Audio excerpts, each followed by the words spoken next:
We're quickly going to discuss freedom of religion, and it is the second thing that's mentioned in the First Amendment. And there are actually two parts to this. Part number one is what they call the free exercise clause. A clause is just a part or a section. And this basically says we have the right, we being the people, have the right to practice or not practice any religion, exception as long as it's harmful. So if you have a religious belief that in some way breaks a law, you're not protected and you could still be arrested for that. But other than that, you can practice or not practice any religion in the United States.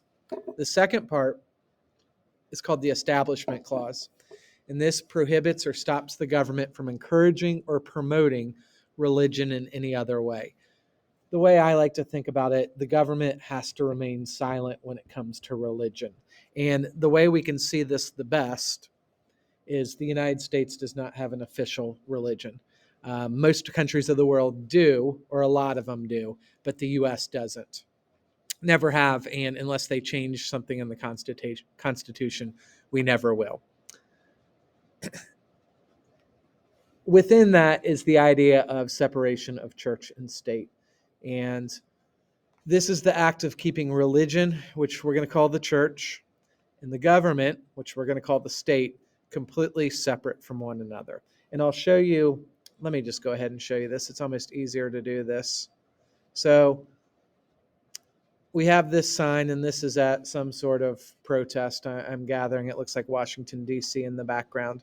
So we have this idea called separation of church and state. So obviously this image is representing the church. This is a Capitol building, so this is the state or government. And what they've done in the middle is they've built a wall in this image.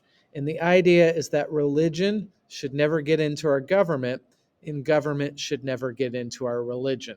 That is the idea of separation of church and state. And it's not always easy to do. And I'll give you a couple of exceptions to the rule. Money, for one, on your bills, on your dollar bills, on some of them, it says, "In God we trust."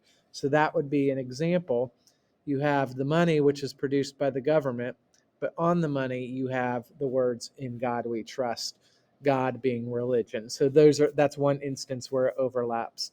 Another one is the Pledge of Allegiance. One of the lines in the Pledge of Allegiance is "One nation under God."